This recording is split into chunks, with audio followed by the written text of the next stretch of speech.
Wednesday morning and it's around 10 AM, which is just a wee bit earlier than I've been coming out onto the local river recently, well certainly this season anyhow. And I'm out today for the express purpose of trying out a new rod that I bought. I decided to turn the clock back 40 years and buy one of the latest generation of fiberglass rods. So this is a Vision glass trout, and it's a 5 weight, 7.5 foot. Now you might be thinking to yourself, what on earth would anybody buy a fiberglass rod for these days, or why on earth would anybody buy a fiberglass rod these days? Well, 2 reasons I chose this rod. One, it's short, and the lower reaches of this river are really overgrown and you've got to poke your way through bushes, so that makes it a bit easier to handle on these stretches. Fiberglass rods are not so easy to break as carbon, so they're less likely to suffer accidental damage. So yeah, so for these rough going beats, this is going to be a better choice of rod. But more on all of that, fiberglass rods are probably better for fishing at short range because the rod loads up much more easily, so the action's softer, more through.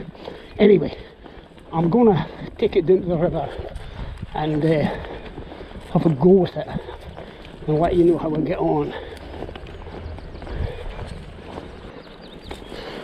Now the vegetation is really starting to get seriously high now. It will just be a month and this will be head height, which makes fishing here a bit less a pleasant experience. Well, I'm a couple of miles further downstream than I was when I was out the other day, and the river's dropped off a wee bit. It's probably at least 6 inches lower than it was, and it's cleared a bit, although there's still a much higher flow in this on this stretch of the river because it's taken in a couple of fairly big burns on its way to here. So I'll give it a go and see how we get on. No messing about today, I'm straight onto the dry fly, although I don't see anything rising just quite yet. I might not be able to stay very long actually. I've got some family duties to perform and I might get a phone call from my son at any time, so we shall just see how it goes.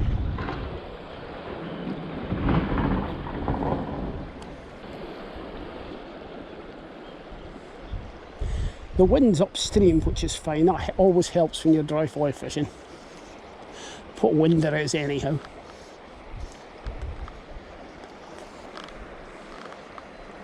There's no sign of any action yet.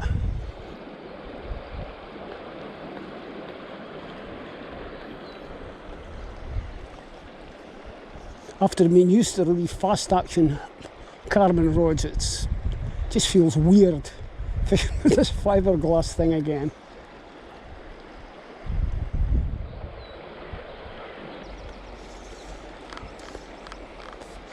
I can't remember the last time I'd used a fiberglass rod. It must be 40 years. Incredible.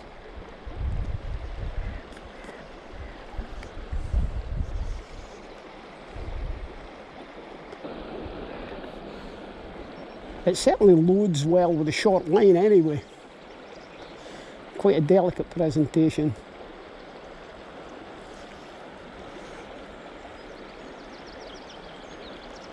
But as yet, no sign of a rising fish. But having said that, this particular spot here has not been generous to me this season. It's usually the next pull up that I start taking fish.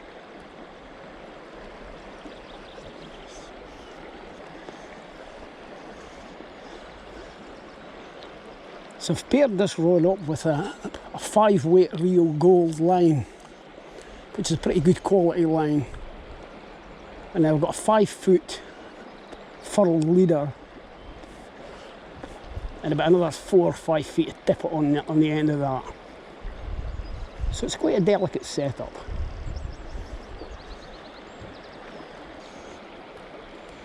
Yeah, it feels nice. It feels weird, actually.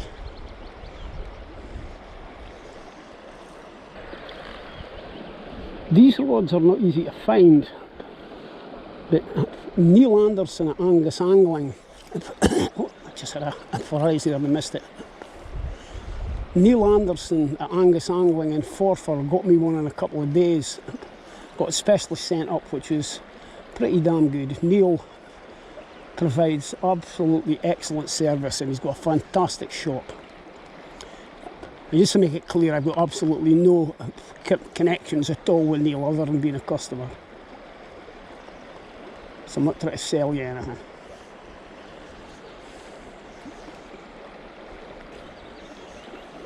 The river really is in lovely condition now. But where are the fish?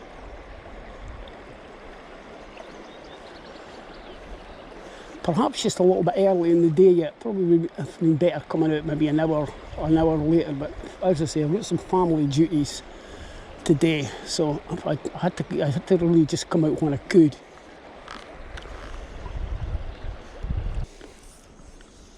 Well, I can tell you something that I don't like about this rod straight off the bat. It hasn't got a fly keeper ring, which just seems a bizarre omission. Now, I know the early fiberglass rods didn't have keeper rings. I've still got a couple of my old glass rods in the house somewhere, and I know they didn't have keeper rings, but it just seems like a bizarre thing. I didn't actually notice it until when I first got the rod, until I actually came out and started fishing with it. Where the hell's the keeper ring? Well, the answer is it doesn't have one. Weird. At the end of the day, it's not a deal breaker. You can just hook your fly into the first ring. But it's still a bit cheap, to be honest with you, for a rod that costs 260 quid. It's not a cheap rod. But it fishes beautifully. Well, I don't know what it's like when you actually catch a fish on it, because I haven't got one yet. But it casts beautifully with this setup. It's really nice. And no effort at all to fish with a short line, which is precisely why I bought it.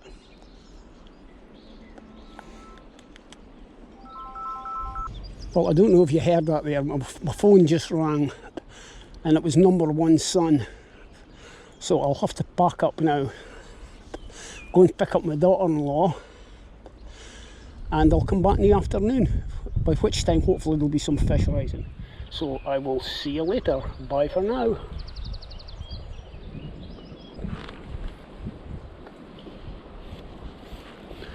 Right, that's 1 PM and that's me back on the river again. After a drive out to Edsall and then back by Montrose to drop my daughter-in-law off. Pick up her car. It's quite warm actually, quite warm and sunny. Stiffish sort of southeasterly wind, which isn't cold, but I might put my pullover on in a minute. I'm walking down the field, it was roasting, so I'm just doing a t-shirt. We'll see if that's sustainable. Anyway, where was it? That's right, I was moaning about this road not having a keeper ring. A minor complaint, I think, that I'll get used to. But it does seem a bit cheapskate.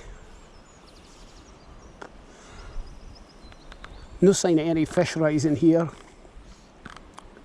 I'll bet they were boiling when I was away. You've always got to have an excuse in the bag.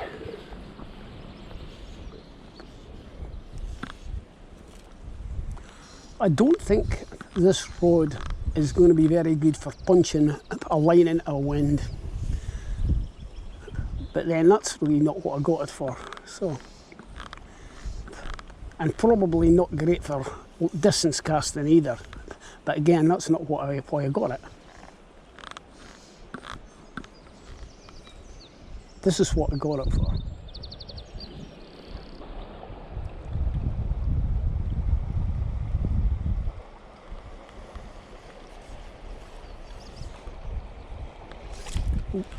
Whoa! A cast to the opposite bank did it.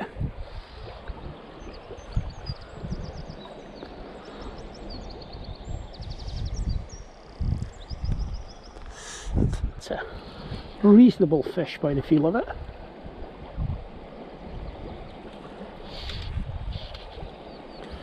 I might even need the landing net for this one.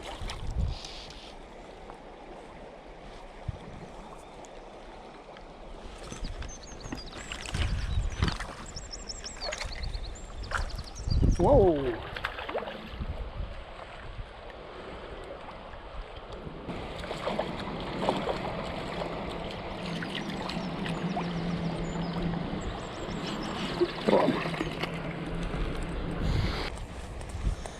Yeah, the fish seem to be in at the side, out of the main current again.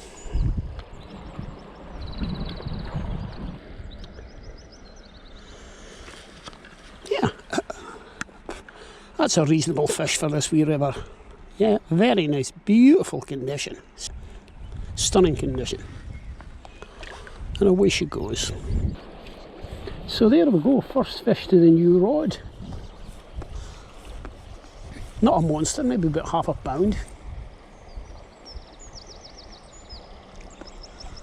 But lovely condition. Maybe going to have to stop and put a pullover on up.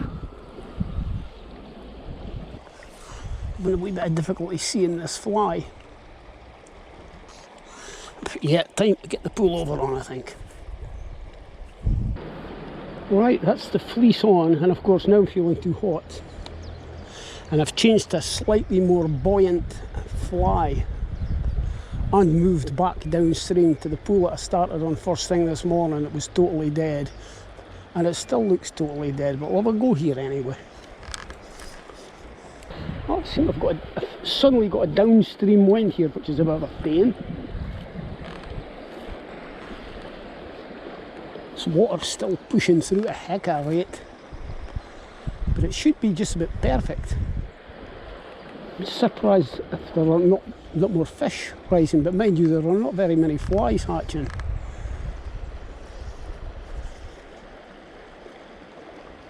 So I've really got to try and tempt something, coax something up for the bottom. I might be better changing over to nymphs actually. But there's just something I like about fishing the dry fly. It's got a certain elegance about it that nymph fishing doesn't have. Elegance and simplicity.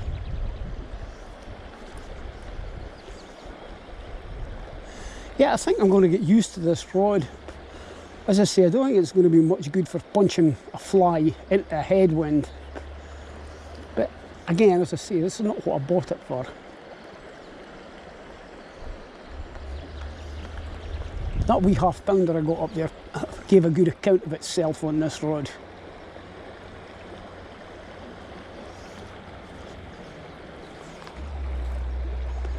I just get a feeling it's not going to be a big fish or a big fish numbers day today.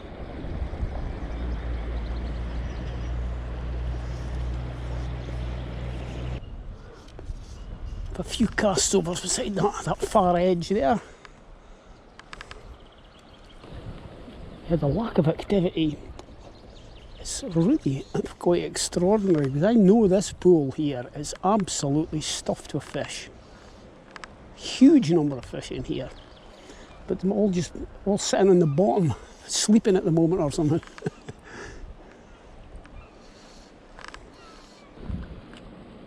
And that's the thing about wild brown trout.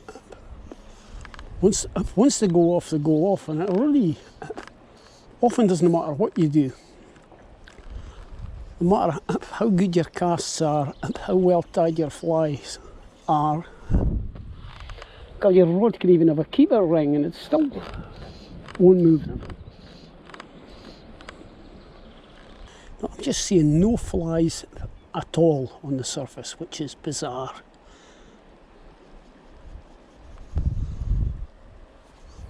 It's maybe just that strongest easterly wind that's keeping them from hatching, preventing them from hatching. Don't know.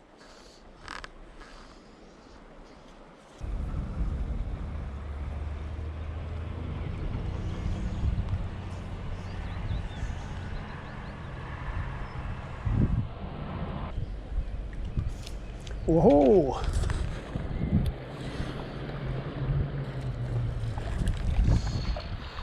Could this be a sign they're starting to waken up? Perhaps not. Back to standard size though.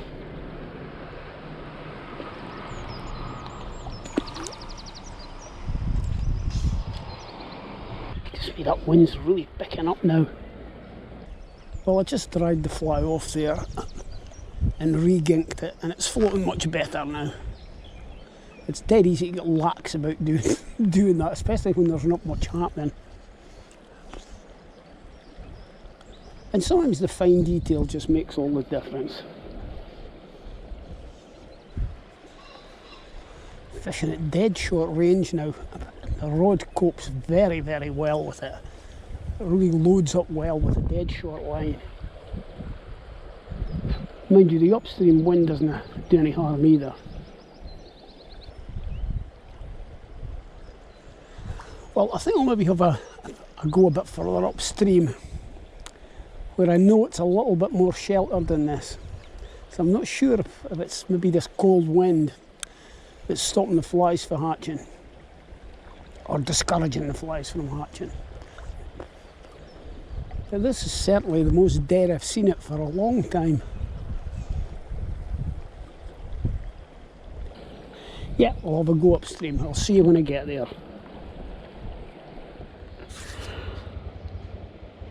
Well, it's a while since I've been on this stretch. I did have a couple of fish off it earlier on in the season, but this is my first return. And the last time I was here, it was about ankle deep. And now it's up to my knees here, and I think it's going to get a lot deeper the further up I go. Still no sign of any fish moving. So I'll just prospect it a bit with this dry and see how it goes. The fish normally lie further up, but I just wonder if they might be lying further down the pool since there's so much more water.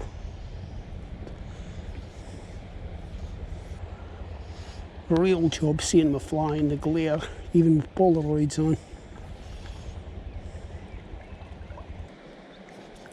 I mentioned earlier on it was Neil from Angus Angling who ordered this rod for me and got it up in a couple of days. And as I said before, I've got no interest in the business other than being a customer, but it's a real old school tackle shop.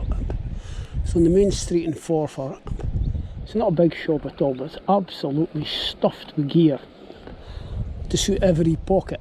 It's a really first class shop. The fly tying material selection is quite extraordinary. So if you're ever in Forfar, it's certainly worth having a look in. Obviously Neil's an angler himself, so he understands fishing and he understands anglers. Definitely worth a look. More worth a look than this stretch at the moment anyway. There's not much looking here at all.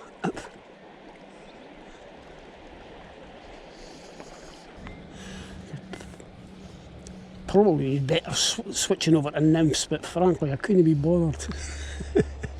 What an attitude, eh?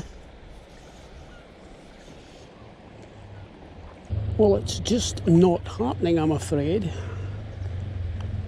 But before I pack it in, I'm going to have a last gasp effort. I've tied on this great big beetle type cicada pattern. I'll have a few casts with that and see if it brings anything up. Certainly have no trouble seeing this on the water. I actually do quite well with these ridiculously huge flies on these wee rivers in the summer when the water's low.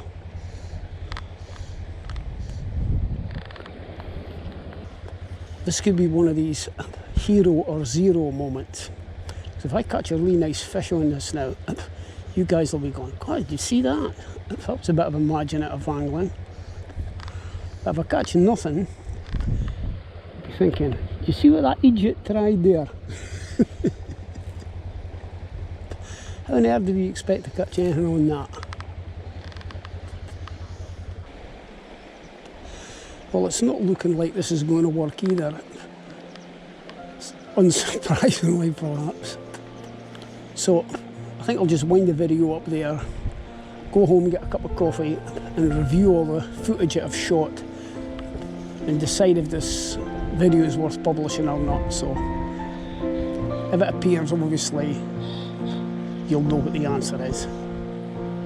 So, bye for now, thanks for watching, and see you next time.